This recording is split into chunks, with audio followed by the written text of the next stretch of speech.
Good morning, Your Excellency. The reports from the Northern Province have just arrived. নমস্কার বন্ধু, 17ই June 2026 G7 summit হয় ফ্রান্সে।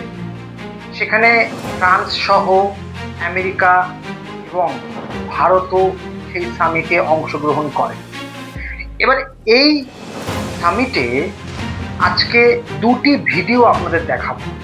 এই কিছু ভিডিও অলরেডি আপনারা হয়তো অনেকটা দেখে ফেলেছেন, কিন্তু এই ভিডিওটি দেখা আর এই ভিডিওটি দেখার সাথে সাথে উপলব্ধি করা, এটা আপনারা আপনাদের বুদ্ধিদীপ্ত বুদ্ধি দিয়ে বিচার করবেন।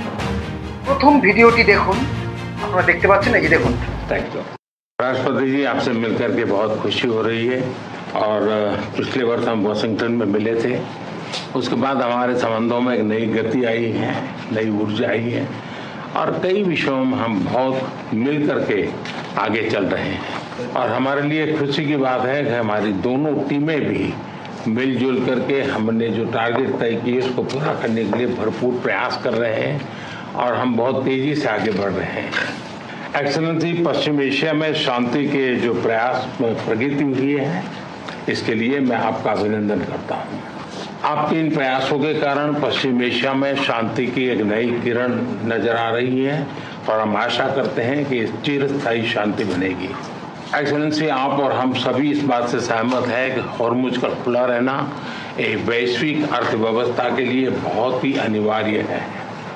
एक्सेलेंसी, हम हमेशा कहते रहे हैं कि फ्रीडम ऑफ नेविगेशन सुनिश्चित होना चाहिए और इस पर हम सब ने मिलकर के बल देना चाहिए। एक्सेलेंसी, आप जानते हैं कि मैरीटाइम ट्रेड की दुनिया में भारत के लाखों सी फेरर्स आज दुनिया के अलग अलग समुद्र में। দেখলেন তো, ভিডিওটি ভালো করে খেয়াল করলে দেখবেন মোদিজি যখন ট্রাম্পকে বলছেন যে আমরা দুজনে মিলে জুলে বিশ্বকে এগিয়ে নিয়ে যাব, মানে আমরা দুই দেশ মিলে শান্তি বজায় রাখবো, হরমুজ প্রণালীতে যে সমস্যা সেটা মিটে গেছে, মানে এই ধরনের যে শান্তির বার্তা উনি দিচ্ছেন, অত্যন্ত সুখকর এবং এটা নিয়ে কোনো বক্তব্য নেই। এর মধ্যে যে দুটি বিষয় লুকিয়ে আছে সেটা আপনাদেরকে খেয়াল করার জন্য বলছি। দেখুন, মোদিজি যখন ট্রাম্পকে এই কথাগুলি বলছেন, পুরো বক্তব্যে কিন্তু বারবার হয়তো দুটো সেন্টেন্স বলছেন, তারপরে বলছেন এক্সিলেন্সি, আবার দুটো লাইন বলছেন, আবার বলছে এক্সিলেন্সি। एक्सेलेंसी, पश्चिम एशिया में शांति के जो प्रयास प्रगति हुई है, इसके लिए मैं आपका अभिनंदन करता हूँ। आपके इन प्रयासों के कारण पश्चिम एशिया में शांति की एक नई किरण नजर आ रही है और हम आशा करते हैं कि चिरस्थायी शांति बनेगी। एक्सेलेंसी, आप और हम सभी इस बात से सहमत हैं कि हॉर्मुज का खुला रहना एक वैश्विक अर्थव्यवस्था के लिए बहुत ही अनिवार्य है। एक्सेलेंसी, हम हमेशा कहते रहे हैं। এই এক্সিলেন্সি শব্দটা কি? আমরা যখন পুরনো দিনের সিনেমা দেখি যেখানে ব্রিটিশরা অত্যাচার করছে ভারতীয়দের উপরে, সেখানে দেখবেন এক নিচু পদস্থ কর্মচারী ইয়োর হাইনেস, এক্সিলেন্সি এই শব্দগুলো ব্যবহার করে।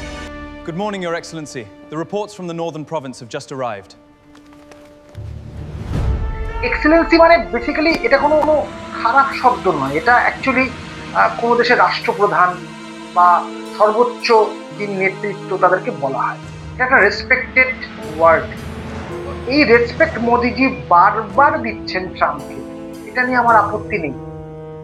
আপত্তি এটাতে যে মোদিজি অত্যন্ত বিনয়ের সাথে শুধু হাত জোর করেননি, কিন্তু তার প্রত্যেকটি ওয়ার্ডে, প্রত্যেকটি লাইনে তিনি যে আমেরিকার সামনে মাথা নত করে এক্সিলেন্সি এক্সিলেন্সি শব্দটিকে বারবার ব্যবহার করে এটা প্রমাণ করতে চাইছেন যে আমি আপনার অনুগত দাস।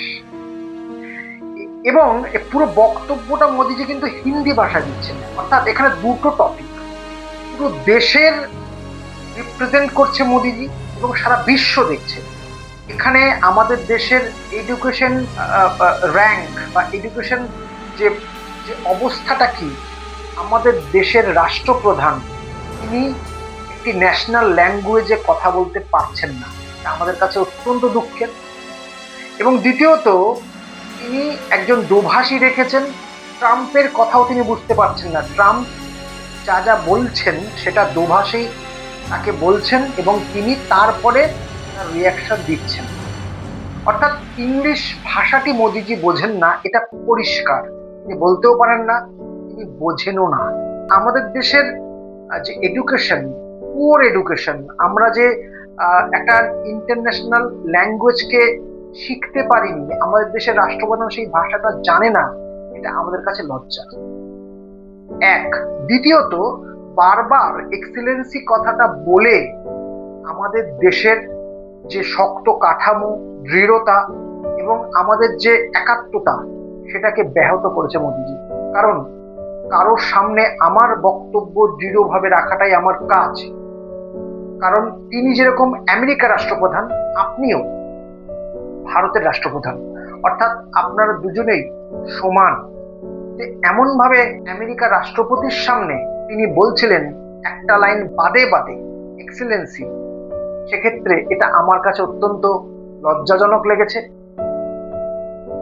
এবং যে ভদ্রতার আড়ালে একটা আনুগত্য লুকিয়ে আছে, সেটা মোদিজির বক্তব্য এবং ফেস এক্সপ্রেশন দেখলে পরিষ্কার বোঝা যায়।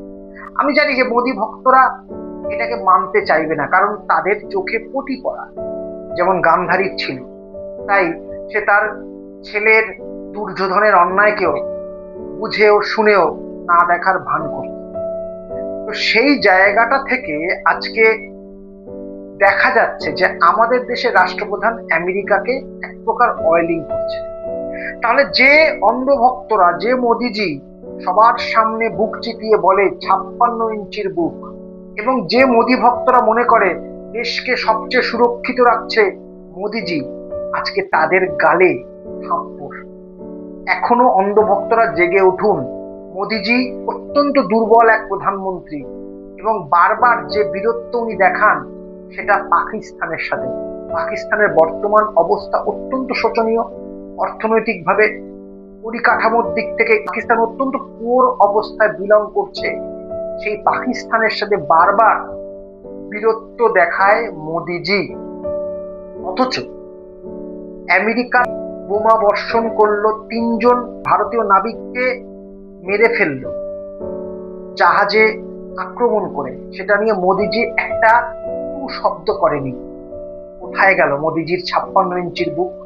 এবার ট্রাম্পের বলা বক্তব্যটাও দেখুন। So you look at this man, I'll give you a lesson. He's the most beautiful looking man. He looks so nice, he's like an angel. But actually, he's as tough as he's a killer. I don't want to, he's a killer. He's as tough as they come, but he looks so good. So he gets you by surprise. But there's few people like this. People say he's such a nice man. I said no, he's very tough. He's a tough traitor. শুনলেন তো কি বললো Trump? এখানে পরিষ্কার করে বলছে যে মানুষটাকে দেখছেন, লুক অ্যাট দ্য ম্যান, যে মানুষটাকে দেখছেন দেখতে খুব সুন্দর এবং লাইক এ অ্যাঞ্জেল, দেবদূত মানে দেবতার মতো দেখতে, আসলে মানুষটি একজন কিলার। এবং ব্যবসায়িক দিক থেকে দর কষাকষি করার ক্ষেত্রে খুব টাফ। আচ্ছা, আপনাদের মনে প্রশ্ন জাগছে না যে টাফ মানে সে একজন কঠোর, ব্যবসার দিক থেকে দর কষাকষি করে এবং কঠোর? ঠিক আছে, আমার হিসেবটা আমি বুঝে নেব, কিন্তু কিলার শব্দটা কেন ব্যবহার করলেন? কিলার শব্দের অর্থ, বাংলা অর্থ একজন খুনি। কেন মোদিজিকে খুনি বললেন? এই কথাটা কি আপনাদের কানে বাঁধলো না? আমাদের দেশের রাজনৈতিক পরিস্থিতি, সিচুয়েশন, কোন নেতা কাকে মারছে, কাকে জেলে ঢোকাচ্ছে, কোথার থেকে টাকার আমদানি করছে, সমস্ত খবর অন্য দেশের রাষ্ট্রপ্রধানের কাছে কম বেশি থাকে। তাদেরও গুপ্তচর সংস্থা থাকে যারা ভিতরকার খবর কালেক্ট করে। তাহলে মোদিজিকে কেন ট্রাম্প কিলার বললেন? এবং একাধারে তাকে বলছেন দেখতে খুব সুন্দর, দেবদূতের মতো, কিন্তু আসলে একজন কিলার। তাহলে মোদিজিকে কি খুনি বললেন? আমি ধরে নিচ্ছি এই কথাটা অন্ধভক্তরা বলবেন যে কিলার মানে এখানে ব্যবসার ক্ষেত্র দিয়ে সে খুব কঠোর, তাই কিলার শব্দ দিয়ে বোঝাতে চেয়েছেন, ট্রাম্প সঠিক শব্দ ব্যবহার করেননি। আপনাদের সাথে সহমত, মেনে নিলাম।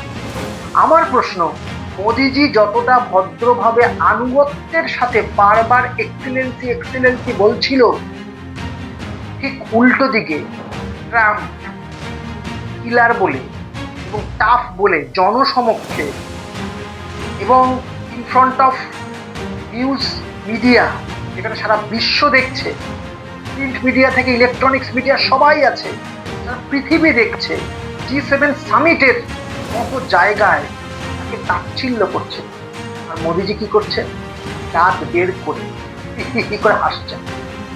তাহলে ভাবুন, একদিকে আমাদের দেশের এডুকেশনকে নিচু দেখাচ্ছেন মোদিজি, তিনি ইংরেজি বলতে পারেন না, বোঝেন না।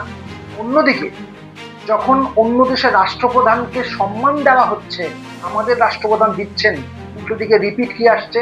তাচ্ছিল্য, অবহেলা, অবমাননা। হতে পারে আমরা মোদিজির কর্মকাণ্ড, তার রাজনৈতিক বিশ্লেষণ, তার প্রত্যেকটি পদক্ষেপের বিরোধিতা করি যুক্তি দিয়ে, কিন্তু তার মানে এটা নয় যে আমাদের দেশের রাষ্ট্রপ্রধান, তার অপমানটা কিন্তু দেশের অপমান। তো যেভাবে মোদিজি অপমানিত হচ্ছেন ট্রাম্পের সামনে, তার কিছুদিন আগে 3 নাবিককে মারা হলো, তারপরেও মোদিজি কি করে দাঁত বার করে হাসতে থাকে। তাহলে এখানে মোদিজির বীরত্ব, মোদিজির দেশ চালানোর ক্ষমতা এবং ব্যবসায়িক স্ট্র্যাটেজি এবং আমাদের দেশের সত্যি সুরক্ষা সম্পর্কে আপনার মনে কি এখনো কোনো প্রশ্ন জাগছে না? কাকে আমরা প্রধানমন্ত্রী নির্বাচিত করেছি? এতদিন কাকে আমরা আমাদের শক্তিশালী প্রধানমন্ত্রী ভাবতাম, আসলে সে ট্রাম্পের সামনে জুজু বুড়ি হয়ে হাত জোর করে ইউর এক্সিলেন্সি বলে সম্বোধন করছেন। ভাবুন, এখনো সময় আছে, ভাবুন। এবার আমাদের দেশে একজন শক্তিশালী প্রধানমন্ত্রী দরকার, যিনি এডুকেটেড এবং ইকোনমিটা বোঝে। ধন্যবাদ।